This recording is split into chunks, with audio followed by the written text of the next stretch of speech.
Welcome to another episode of The Brand Called You, a podcast and podcast show that brings you leadership lessons, knowledge, experience, and wisdom from thousands of successful individuals from around the world. I am your host, Ashutosh Garg, and today I'm delighted to welcome a very, very senior professional from Denmark, Jessica Maria Dwyer. Jessica, welcome to the show. Thank you, Ashutosh. Pleased to be here. Thank you. Jessica is passionately empowering people to discover their potential, experience vitality, and inspire unity through reviving the tribe and reigniting the human connection. So, Jessica, your personal interest focuses on the human connection and the ability to impact others. Help me understand what you are doing with an example. Okay, so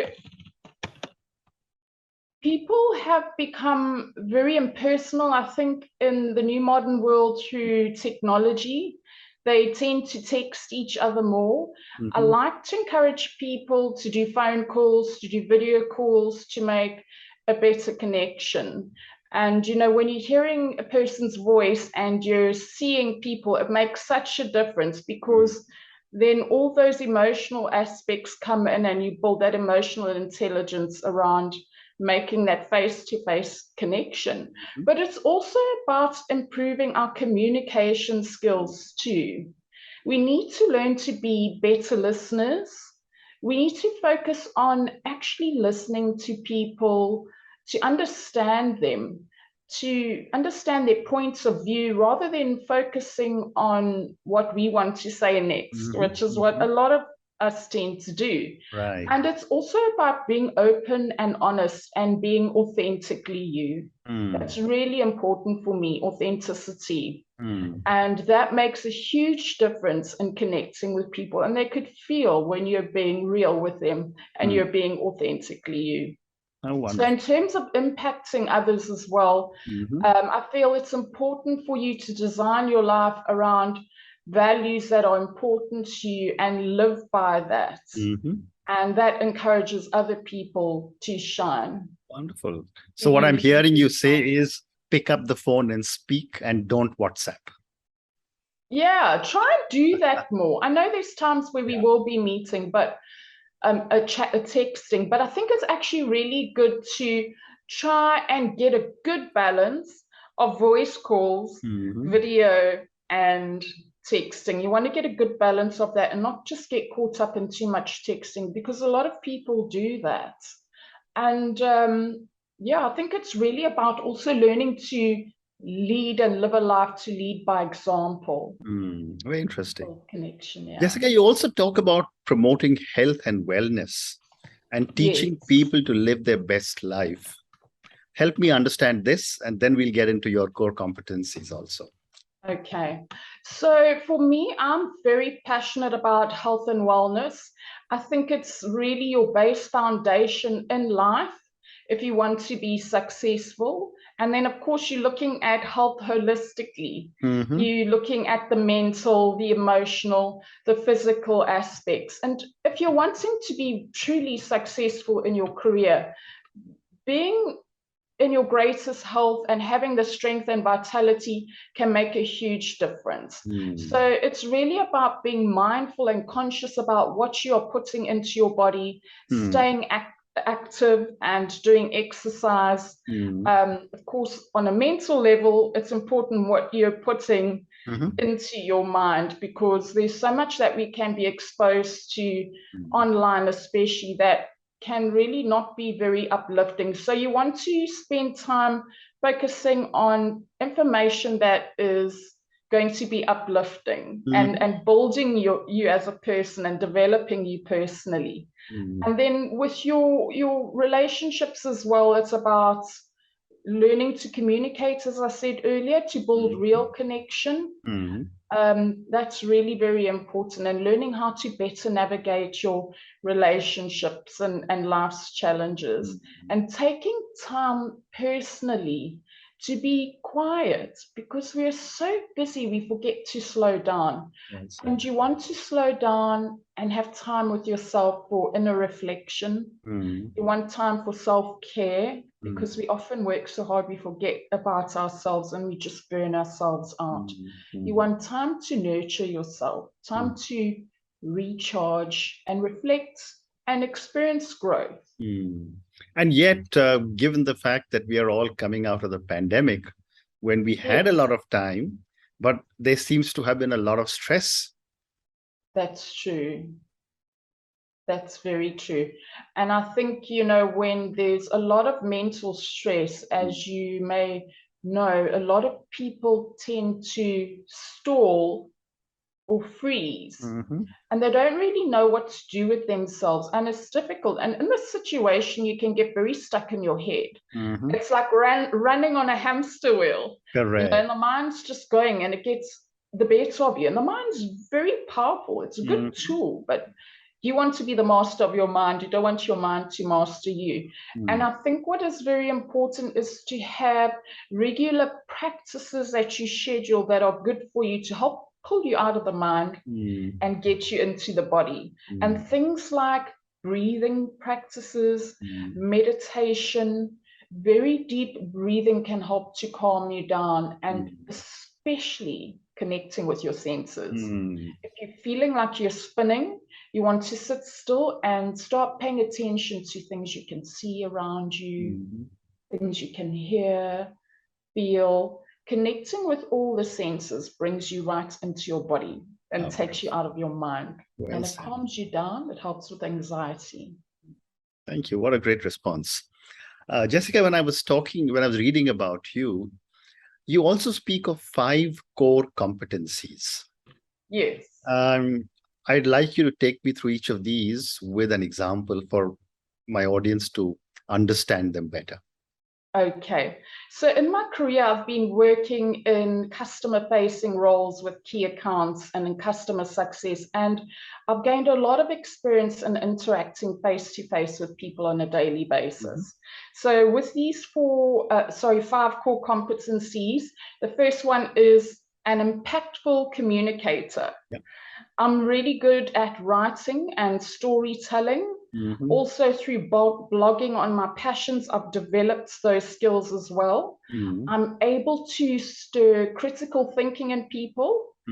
And I recently shared a post on LinkedIn that reached 17 million viewers. This was in June. And with close to about 140,000 plus reactions, there were almost 7,000 comments and 13,000 shares. And it was quite mind-blowing when it happened. It happened so very quickly.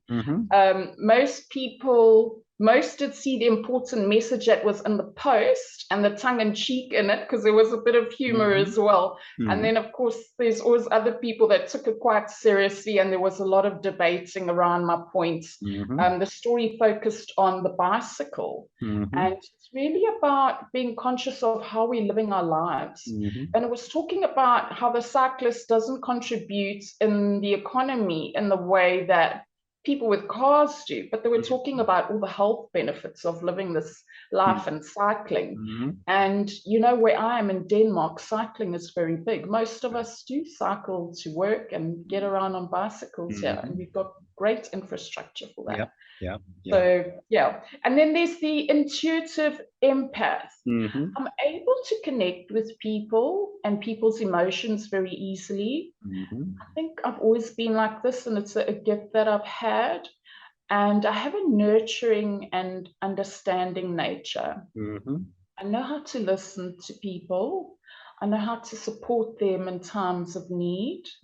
And I think that my life struggles have made me more empathic and compassionate and more intuitive. I'm able to hold space for others when they need to feel heard and acknowledged.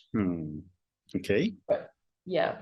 And then we've got an authentic optimist. Correct. So I believe it's important to be authentically you. Don't try to be anyone else, because each of us are designed with our own unique gifts and talents to share with the world. And if you're trying to be anything other than yourself, you will be robbing yourself and others by not sharing your uniqueness and the gifts that you have.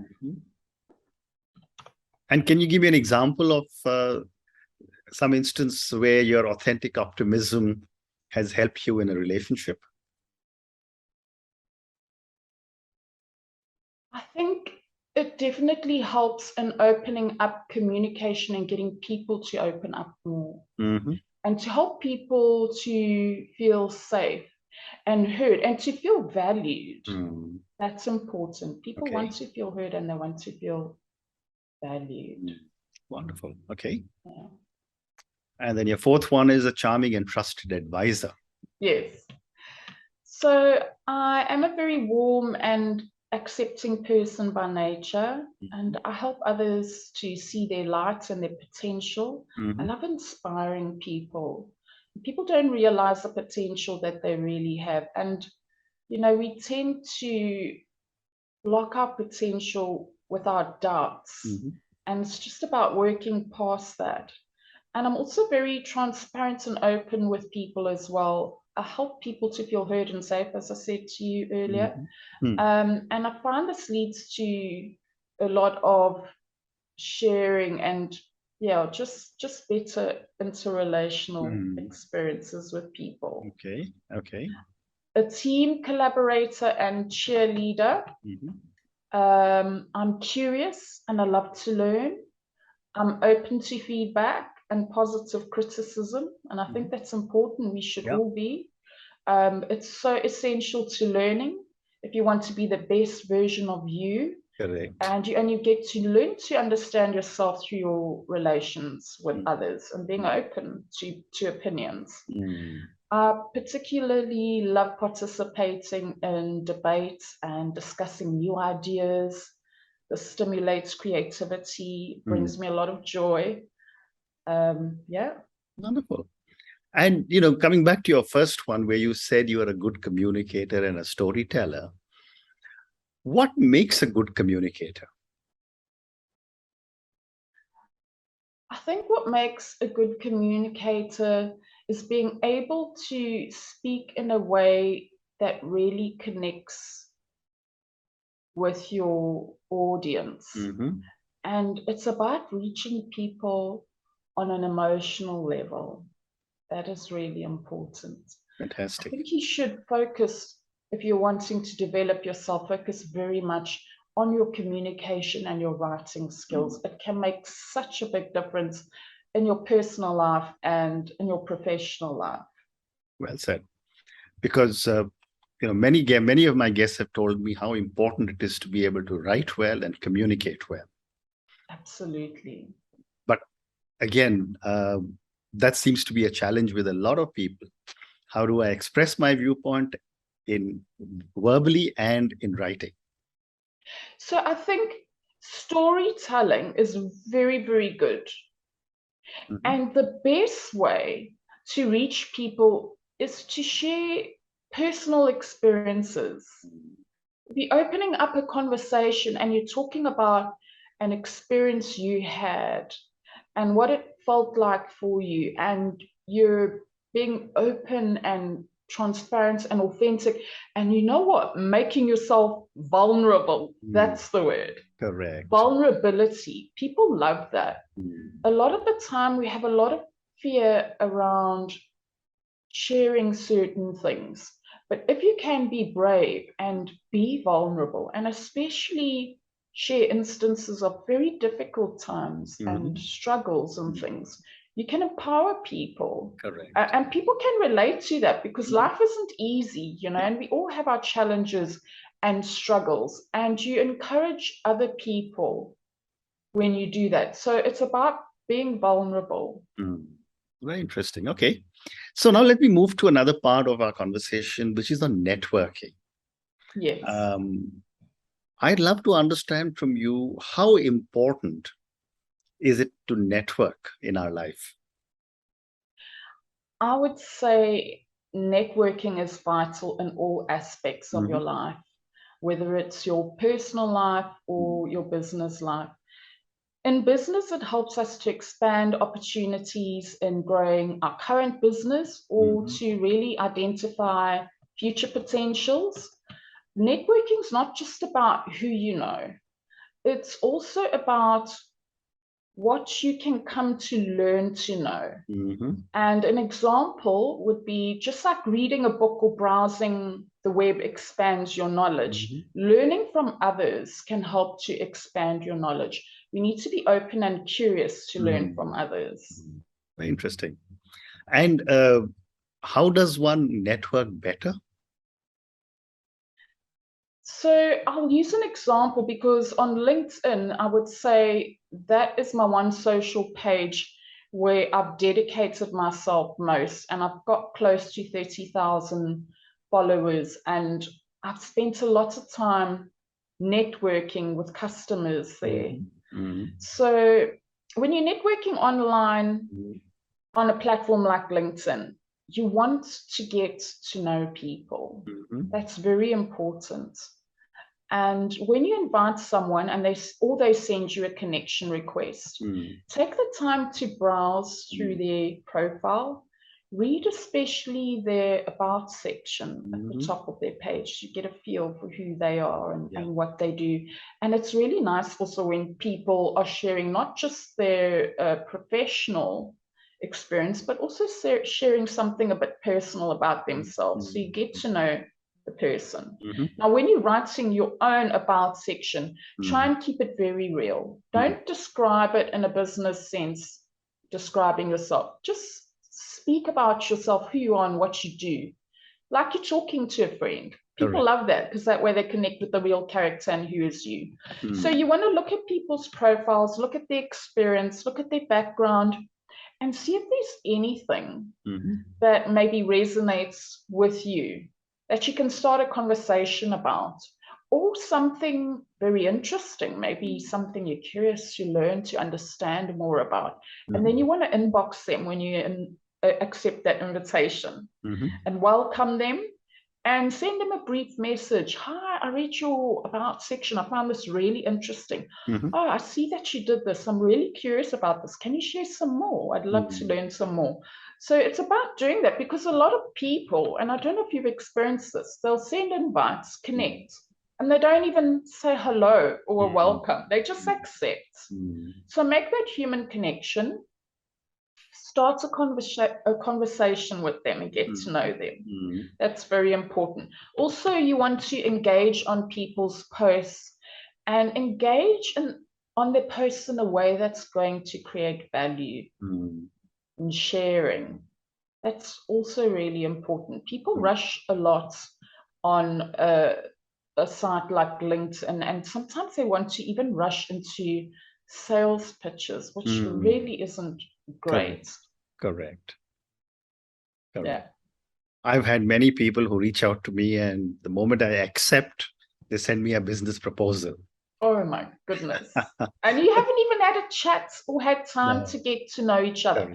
So I would say chat on and off and share and engage over about 8 to 12 weeks. If you think there is potential, you can send them a message, but don't do a direct pitch. Just say something to them like, oh, I just wanted to share with you that this is what I do, and I think it could add value to you. I would love to chat to you further about this. Are you open to a conversation? Can we take this off LinkedIn? Can I mail you? Can we maybe set up a meeting, personal or online? It's a better approach. Yeah. That's such a good and a wise approach to be able to reach out. Thank you for sharing this. So, Jessica, I'm going to now move to the last segment. There are 2 or 3 questions I have for you to ask you personally, because my viewers love to get to know my guest a little better. Yeah. My first question to you is, what would you say are 3 milestones in your life or your career? Okay. 3 milestones. So a lot of this is personal for me, and I think most of our growth comes from our personal experiences. Correct. The first milestone, and I mean, real major milestone for me in my life was losing my brother. Oh, And that was after a year of a lot of illness, and it was a long battle for him. And it was a huge awakening for me. And you become so conscious of your use of time and the value of life, and that really wakes you up. So that was a big one. The second one was for me developing an autoimmune condition in late 2018. Now, I've always lived most of my life a very healthy life, a very active life. But being the human I am, I'm highly energetic. I tend to take on too much, and we've got to be careful of this. Okay. And I burnt myself out so many times, and I truly believe this problem happened for me because I was overworking myself. So for me, it was too much physical stress, because there's so many stresses. It's not just mental stress. You also get physical stress. And I had an inflammatory problem that happened in my tummy that caused a lot of trouble for me. So that was a big wake-up call for me to slow down and to manage my stress better, which I have. And it's been a great learning curve for me too, because I can use this to teach others. And it's so very important, because you could be exercising, you could be eating great, but if you're not taking care of your mental health and the pace that you're going at, you can crash and burn, and you don't want to do that. The third experience was for me moving to a new country. So I'm initially from South Africa. I was born and raised in South Africa on the East Coast in a city called Durban in KwaZulu-Natal. And down south there in South Africa, it's very tropical, and we're so lucky because it's warm all year round and the weather's really great. So I moved to Denmark with my partner. He was promoted to a new role here. He had been working for a Danish company in South Africa for 6 years. And coming to Denmark was a very big change for me. It's really cold for at least 9 months of the year. It's freezing. And it's very different because I came from a bustling city with a lot of people, and I'm now in a very quiet town because I'm far north. I'm not in Copenhagen, that is more busy and international. So it was actually perfect for me too, perfect timing, because that autoimmune condition I had started late 2018, and then I arrived here 2019. So it's like the universe was really saying to me, okay, Jace, it's your time to slow down. You're in a nice, quiet town. So that was a wonderful experience for me. And that gave me a lot of time for deep inner reflection, and also to, recreate myself, which we need to do sometimes in life. Well said. And my last question to you, Jessica, this is for the many, many viewers and listeners who will listen to our conversation. Based on your amazing journey and so many self-realizations that I have picked up from you during our conversation, what would you say are 3 lessons you want our viewers and listeners to take away? Okay. So 3 lessons that I think are very important for you is you want to design your life. When you've got a life plan, it can make a very big difference for you to have something that grounds you and helps you to feel more guided in life. So sit down and design a life however you want to, on a PowerPoint or write it or draw it somewhere, of the life you envision and how you want to live. And most importantly, add in your values. What are your values? What are your boundaries? Because that's also very important in relationships and business and personal. And you want to do that. And then you want to also, secondly, focus on your communication and writing skills. As I said, that makes a huge difference. And building human connection is very important. Thank you. And community. Absolutely. So on that note, Jessica, and your 3 lessons: design your life, write down your values, your boundaries, work on your communication and writing, and build human connections. Thank you so much for speaking to me. Thank you for talking to me about your amazing journey. Thank you for sharing your 5 core competencies, which are quite amazing. Thank you also for telling us so much about LinkedIn and how to build a presence and what one can do to be able to build networks. And finally, thank you so much for sharing your personal life milestones. Thank you again and good luck. Pleasure. Thank you, Ashutosh. It was lovely chatting to you. Thank you. Thank you for listening to the Brand Called You videocast and podcast, a platform that brings you knowledge, experience, and wisdom of hundreds of successful individuals from around the world. Do visit our website www.tbcy.in to watch and listen to the stories of many more individuals. You can also follow us on YouTube, Facebook, Instagram, and Twitter. Just search for the Brand Called You.